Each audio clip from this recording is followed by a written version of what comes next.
Welcome to MJ reactions. நம்ம இந்த வீடியோவில் என்ன பார்க்க போகிறோம் அப்படின்னு சொல்லிட்டு பார்த்தோன்னா, நம்ம ஆதினா இருக்கார்ல, இப்போ தமிழ் ஆதினா, அவருடைய மியூசியம் ஒர்க்கு 2 அந்த படத்தோடைய த ரிவீல் டீசர்னு சொல்லிட்டு ஒரு வீடியோ விட்டுருக்காங்க. அந்த வீடியோ தான் பார்க்க போகிறோம். பார்த்துட்டு அப்புறமா இந்த வீடியோ பற்றி பேசுவோம். சார், சிலருக்கு மாலை மரியாதையோட திறக்கிற ஸ்டுடியோ கதவு எங்களை பார்த்தா மட்டும் மூடிக்குது சார். எங்களை உள்ள விட்டாதானியா நாங்கள் கத்துறோமா இல்லை பாடுறோமான்னு தெரியும்.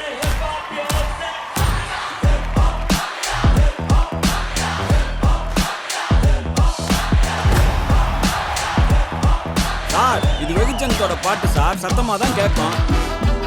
சினிமா பாட்டும் சேஷாத்ரி அண்ணாவுடைய வயலினிசியும் உன்னாடா? உங்க ஏரியால போடுற டண்டனக்கர மாதிரி ஈஸி நினைச்சியல்ல. இந்த கானா பாட்டை வச்சுதான் ராயபுரத்துல இருந்து எப்படி ரயில் விட்டாங்கிற கதையோ நமக்கு தெரியும். அவ்வளவு இருக்குதுடா கானா பாட்டுல. தான் பரம்பரையிலே முறையா கத்துக்கிறவன் பரம்பரையா கத்துக்கிட்டவன்ட்ட எப்படி போட்டி ஜெயிக்க முடியும் சொல்லு. நீ ஜெயிப்பியா? எப்படிடா ஜெயிப்ப? தோப்படா.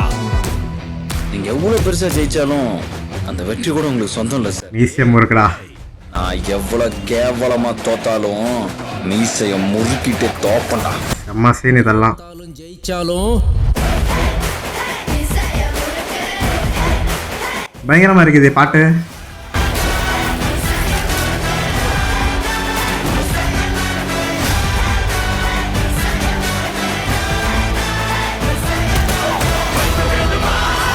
ஹர்ஷத் கான்.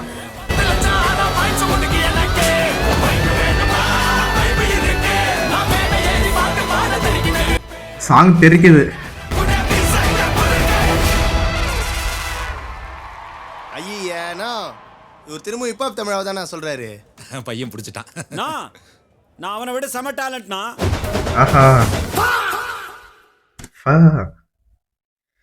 நல்லா இருந்துச்சு. இன்னொரு டைம் பார்த்துருவோம். இதில் ட்ரிபிள் ஆக்ஷன் ரோலா என்ன சொல்லிட்டு தெரியல. அந்த தம்ப்நெயில் பார்க்கும்போது 3 கேரக்டர்ன்ற மாதிரி தான் தம்ப்நெயில் வச்சுருந்தாங்க. படம் பார்த்தா தான் தெரியும் அது ட்ரிபிள் ஆக்ஷனா இல்லை சொலோவாக தான் நடிச்சிருக்காரான்னு சொல்லிட்டு. ஸ்டுடியோ கதவு எங்களை பார்த்தா மட்டும் மூடிக்குது சார். மான மரியாதையோட உங்களுக்கெல்லாம் திறக்கிற ஸ்டுடியோ கதை வந்து எங்களை பார்த்தா முடிக்குது.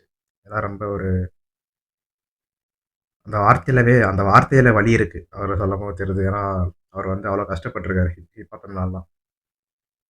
மியூசியம் ஒர்க் 1 படத்தில் பார்த்துருப்போம். அந்த ஒரு ப்ரீ கிளைமேக்ஸ்க்கு முன்னாடி. எங்களை உள்ள விட்டாதானியா நாங்கள் கத்துறோமா இல்லை பாடுறோமான்னு தெரியும்.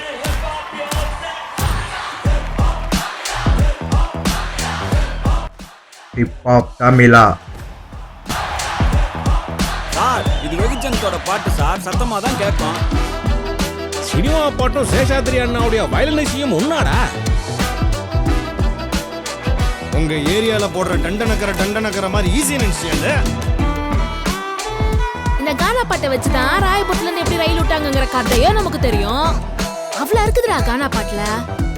தான் பரம்பரையிலே முறையா கத்துக்கிறவன். இந்த மூவியில் வந்து கானா பாட்டை பற்றி கொஞ்சம் டீட்டெயில்ஸாக சொல்லியிருப்பாங்க போல.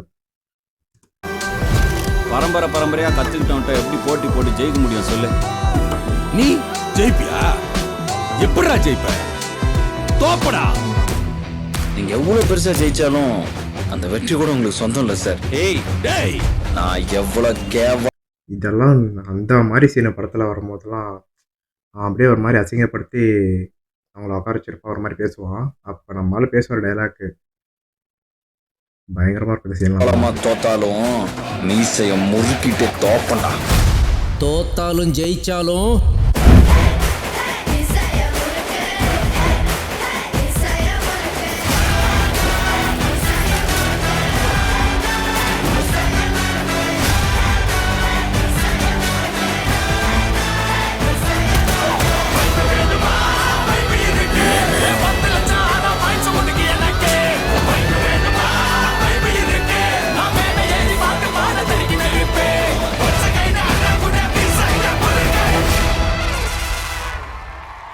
ஐயனா இவர் திரும்ப இப்ப தமிழாவை தான் நான் சொல்றாரு.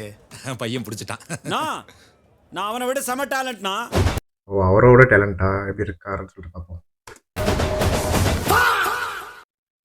கான்சர்ட் இன் 2026 சம்மர்.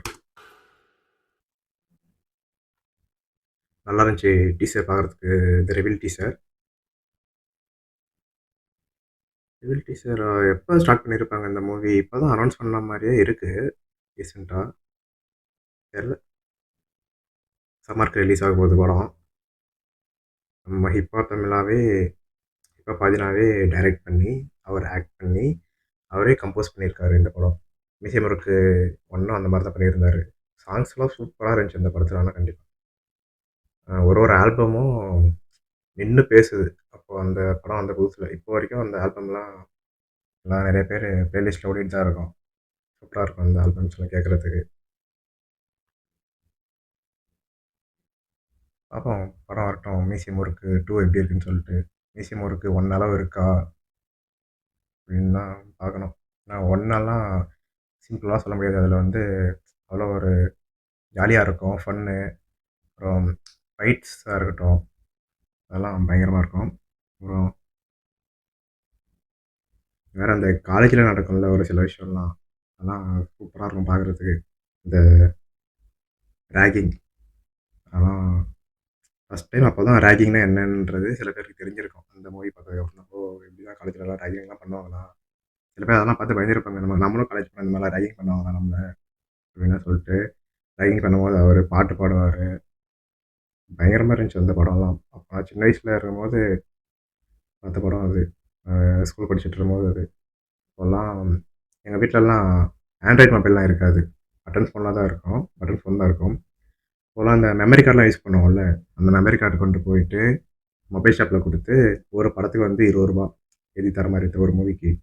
அந்த ₹20 கொடுத்து அந்த மூவி ஏற்றிட்டு வந்து இந்த மாதிரியெல்லாம் மொபைலில் போட்டு பார்த்துட்டு இருந்த காலம் அதெல்லாம். சரி, நல்லா இருந்துச்சு. வீடியோ டீசர் வீடியோ நல்லா இருந்தது. அவன் படம் எப்படி இருக்குன்னு சொல்லிட்டு. அவ்வளோதான். திரும்ப இன்னொரு வீடியோ மீட் பண்ணுவோம். பாய். நம்ம ஜெயிக்கிறோமா தோக்கிறோமாங்கிறது முக்கியம் இல்லை நண்பா, கடைசி வரைக்கும் முயற்சி பண்ணமாங்கிறதா முக்கியம். தோத்தாலும் ஜெயிச்சாலும்